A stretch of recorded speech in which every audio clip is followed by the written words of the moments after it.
Frère Maxime, bonsoir. Encore une autre fois, moi, dis-nous tous bienvenue dans la célébration Eucharistie, à côté que nous avons chance pour nous réfléchir, nous avons une opportunité unique pour nous réfléchir sur la manière que parole bon Dieu guide nous, sur manière que parole bon Dieu capable de transformer nous.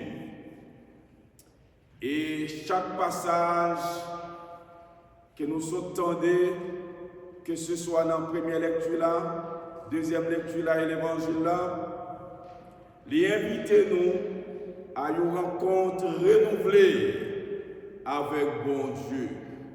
Et passage ça yo invité nous pour nous vivre dans la joie de l'évangile. Et par les lectures ça yo invité nous pour nous participer pleinement dans la vie corps du Christ. Dans la première lecture du livre de Néhémie, nous assistons à un moment solennel où tout le peuple d'Israël, après un long temps d'exil, a été rassemblé pour étendre lecture de la loi de Dieu. Et ce moment est un moment de réconciliation pour le peuple d'Israël avec son Dieu. Mais aussi, c'était un moment de conversion. C'était un moment où le peuple d'Israël a été tourné dos des péchés à bon Dieu.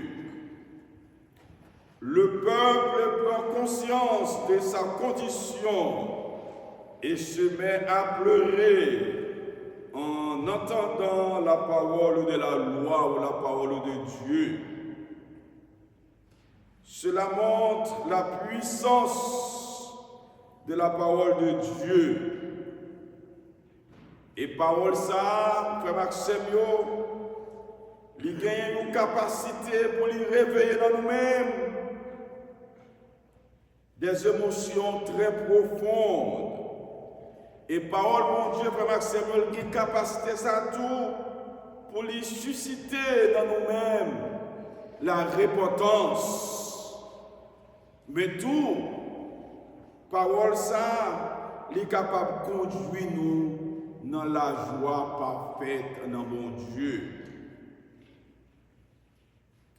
Le peuple, dans sa diversité, hommes, femmes, enfants, rassemblés autour de la parole de Dieu.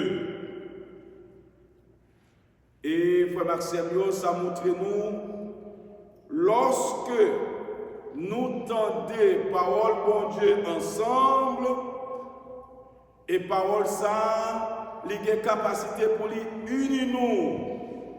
Et parole ça, il y a capacité pour lui fortifier nous. Parole ça, il y a capacité pour lui faire nous vivre une expérience communautaire. Côté que chaque monde a une place. Parole transformatrice, ça, il y a capacité pour faire nous vivre tant que frère avec sœur. Côté que nous chaque gagnons place. Et c'est ça, dans la deuxième lecture là, apôtre Paul a fait nous connaître l'unité dans la diversité du corps du Christ. Et si nous rappelons dimanche précédent, c'est toujours dans la même ligne ça que Paul a enseigné nous. Côté que nous sommes un seul corps et chaque membre dans le corps nous a une fonction unique et importante. Et pièce même pas plus important que l'autre. Et c'est ça, apôtre Paul a voulu enseigner nous. L'unité dans la diversité du corps du Christ. Et c'est unique moyen, unique façon que nous sommes capables de former une communauté unie qui bâtit dans un corps uni qui c'est l'Église là. La deuxième lecture de Saint Paul aux Corinthiens nous donne une autre perspective sur la communauté chrétienne. Nous sommes le corps du Christ, chacun ayant une place unique et indispensable. Saint Paul utilise l'image du corps humain pour souligner la diversité au sein de l'Église, mais aussi l'unité qui en découle. Nous ne formons pas un ensemble homogène, mais un corps vivant où chaque membre est essentiel pour le bon fonctionnement de l'ensemble. Chers frères et sœurs, nous avons tous été baptisés dans un seul esprit pour former ce corps. En chacun de nous réside l'esprit du Christ. Et c'est en étant unis dans ce même esprit que nous pouvons accueillir la mission que Dieu nous confie. Nous sommes appelés, chers frères et sœurs, à vivre cette unité dans la diversité, à être solidaires les uns aux autres, à porter à charge de nos frères et sœurs, à conduire ensemble une Église vivante et rayonnante. Frère Maximio, Saint Paul exhortez-nous pour nous chercher à être un membre plus important. Saint Paul exhortez-nous pour ne pas chercher à être un membre plus important que les autres, mais à reconnaître que chaque membre dans sa diversité contribue à l'édification du corps. Il n'y a pas de place pour l'individualisme. Il n'y a pas de place pour l'égoïsme au sein de l'Église. Chaque membre, qu'il soit visible ou invisible, est précieux aux yeux de Dieu. Frère Maxime, nous ne pas qu'à l'Église, côté que ça qui fait nous plus important, c'est égoïsme et individualisme. Et c'est Paul, il voulait exhorter nous, pas de place au sein de l'Église pour les gens qui est individualiste, pour les gens qui est égoïste. Et nous devons reconnaître, Frère Maxime, nous tous ensemble, dans la diversité, nous, donc bon Dieu fait nous, et nous tous, nous formons un corps. Et nous avons un papier important que l'autre. Et c'est dans l'unité ça que nous sommes capables de former comme ça, qui c'est l'Église, à travers l'Esprit. Et frère Maxime, nous passer par l'évangile là. C'est Luc, nous assistons à un moment fondateur de la mission de Jésus. Jésus se présente comme l'accomplissement des promesses de Dieu. Il est celui qui apporte la bonne nouvelle aux pauvres. Il est celui qui apporte la libération aux captifs. Dieu, Jésus, est celui qui apporte la guérison aux aveugles et la liberté aux opprimés. La mission de Jésus est une mission de libération, de guérison et de réconciliation. La parole de Dieu devient une parole vivante qui transforme, qui guérit, et qui appelle à une nouvelle manière de vivre. Frère Maxime, ou pas qu'à dire, sous tant de paroles bon Dieu, ou vive parole bon Dieu, pour chaque sac à tout dans le bouchon, au lieu que pour lui porter réconfort, au lieu que pour lui porter guérison, et bien chaque parole qui sort dans le bouchon, c'est détruire l'autre monde. Et nous devons suivre Jésus-Christ. Ça qui a tout dans la bouche nous, il doit parole de réconciliation. Il doit parole qui a guéri l'homme avec cœur frère nous, avec sœur nous.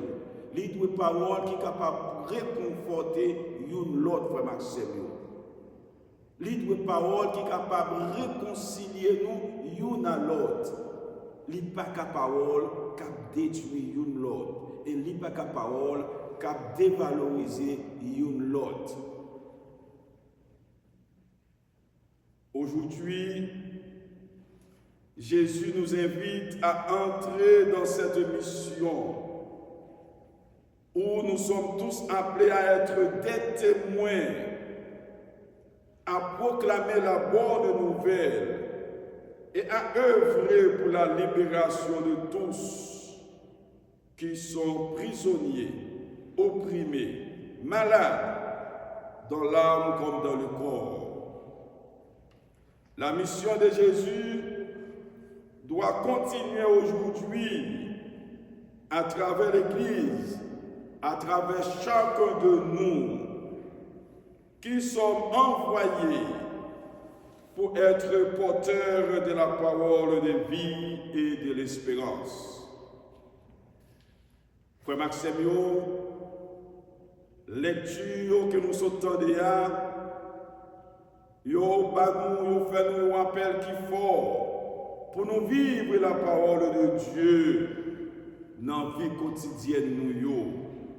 Ce n'est pas une parole nous venons l'église là, nous tendez, quand nous arrivons des portes là, nous mettons de côté. C'est une parole que nous devons vivre dans la caille, dans le travail, dans l'école, ou chaque jour que nous devons vivre parole ça. La parole de Dieu nous rassemble. La parole de Dieu nous unit. Et la parole de Dieu nous transforme. Et nous devons avoir une disposition pour nous quitter la parole, ça transformer vie, nous, frère Maxime. Comme la parole de Dieu l'a fait avec le peuple d'Israël, elle nous rappelle que membres du Christ, du corps du Christ, nous sommes appelés à vivre dans l'unité et à contribuer chacun à notre manière à la mission de l'Église. Et enfin, la parole de Dieu nous appelle à vivre dans la joie. La parole de Dieu nous appelle également à être porteur de la bonne nouvelle, frère Maxime. Comme Jésus-Christ l'y invite nous dans l'évangile là, en nous demandant, mon Dieu, que tant ça, il est capable autant pour nous de méditation et de renouvellement en Jésus-Christ, pour nous capables vraiment d'être témoins authentiques de la parole de Dieu, des chrétiens, des baptisés qui vivent selon la parole de Dieu et qui quittent la parole de Dieu là, transformez-nous pour nous venir des témoins d'amour et de l'évangile. Ainsi soit-il. Amen.